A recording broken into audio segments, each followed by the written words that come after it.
Hablemos de fotografía, ciencia y sociedad.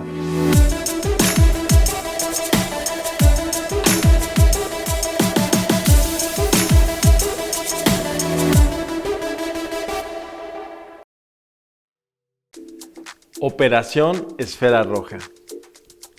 Nos encontramos casi en uno de los momentos más importantes en la sociedad, y me refiero a la época del invierno.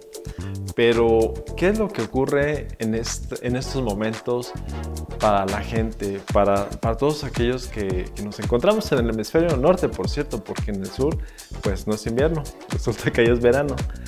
Pero de eso hablaremos después. Acá el punto es gorrito navideño, colores rojos y el invitado y la excusa ideal para hablar de este capítulo.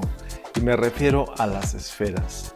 Esas esferas que decoran nuestros arbolitos en casa, quizás nuestra oficina, o por qué no, aquel sencillo y humilde regalo que por cierto tiene un origen bastante peculiar, desde luego interesante.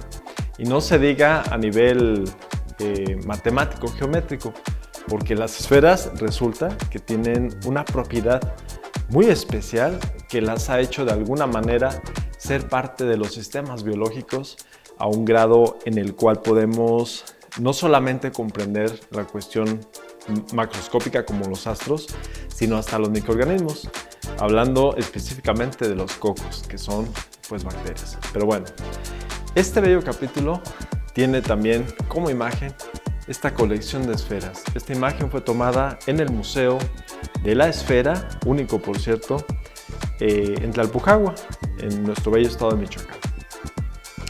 Y aquí al respecto valdría decir dos cosas. La primera, que las esferas han estado presentes en un tiempo relativamente corto en nuestros espacios, en nuestros lugares. Según esto, las esferas cobraron importancia porque después de la colonización y ya en la época virreinal existía esta tradición bonita que ya venía desde Europa incluso, en la cual se ponía un árbol o un pino, ¿sí? Para esto, en ese tiempo, estoy hablando del siglo XVI, XVII, se solían colocar manzanas rojas para hacerlos decorativos. También, dato interesante, por ahí en el siglo XVII, se utilizaban hostias no consagradas, las cuales con frutos secos como las nueces, pequeños paquetitos, y las manzanas decoraban todo el pino o el árbol de Navidad, que ahorita le llamaremos así. Esto fue madurando y resulta que durante un tiempo hubo escasez de alimentos, entonces ya era más que un lujo el colgar una manzana en un árbol de manera simbólica, sabiendo que se tenía la necesidad de consumir ese alimento. Por lo tanto, surgió la idea de cambiar las manzanas por precisamente algo que les diera un poco esa remembranza. Y me refiero precisamente ahí donde surgen las esferas. Pero ojo, vamos a pasarnos a la parte química, porque resulta ser que una esfera está hecha de vidrio y el vidrio a su vez se compone de sílice, que no es otra cosa más que dióxido de silicio, con algunos otros minerales para darles color o resistencia. Aquí es importante considerar dos cosas. Primero, el calor. Cuando se utilizan entre 800 y 1000 grados es posible fundir o realizar una mezcla. Y número dos, la técnica del soplado. De hecho, en la actualidad y en el bello pueblo mágico de Tlalpujahua, Michoacán, existen maestros sopladores, que por cierto es un privilegio conocerlos, interactuar con ellos.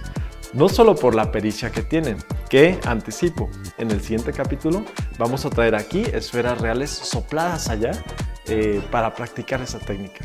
Resulta que cuando se está moldeando esta mezcla, porque el vidrio, recordemos, ya es esta mezcla solidificada, transparente por cierto, eso se ve a nivel macroscópico, pero si nos vamos ya a la cuestión molecular, vamos a ver que el vidrio en realidad es un entramado tremendo en el cual sí puede pasar la luz, pero no es completamente, digamos, uniformemente ordenado, a diferencia del cristal.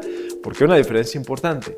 El cristal y el vidrio son cosas muy distintas. El cristal tiene la cualidad de ser termorresistente, es decir, no importa si está dentro de un entorno frío y luego uno caliente, resiste, no se modifica mucho la estructura, mientras que el vidrio sí puede sufrir algunas fracturas o grietas, agrietamiento. Pero bueno, decíamos entonces, regresando a esta parte histórica y social, que estas esferas empezaron a adornar nuestros espacios y que poco a poco se fueron haciendo populares.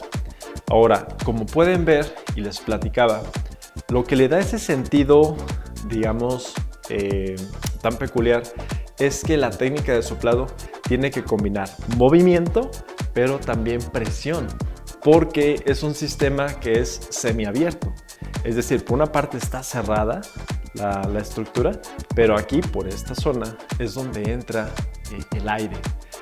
El detalle es que el aire caliente va a salir y tú vas a arrojar aire a tu temperatura, alrededor de 36 grados.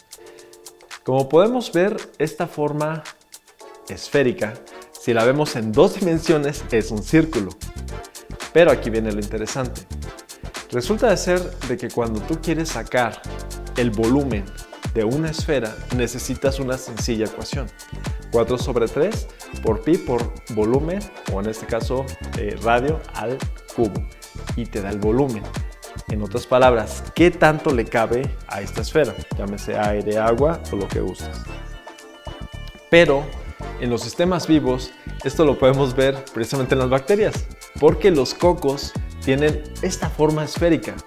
Y por cocos podemos mencionar tanto estafilococos, diplococos o incluso aquellos como Neisseria o el género Neisseria, que en realidad son cocos que crean una especie de biopelícula, algunas especies en particular, pero cerrando la esfera resulta que les dota de una mayor área de superficie. Y biológicamente esto es una ventaja, ya que pueden, digamos, que asociarse en pequeños grupos, caso de los estafilococos, de hecho eso quiere decir cocos en forma de racimos, es decir, un puñito de estos. Y así podemos irnos por toda la morfología microbiana. Finalmente decir que este lugar con sus esferas tuvo un origen. Sí, la familia Muñoz, pero de eso hablaremos en otra emisión. Pásala increíble en este 2026 que se acerca, que sea uno de los mejores años para ti y una invitación siempre latente a que te acerques a la ciencia y, por qué no, también a la fotografía. Cuídate mucho. Hasta luego.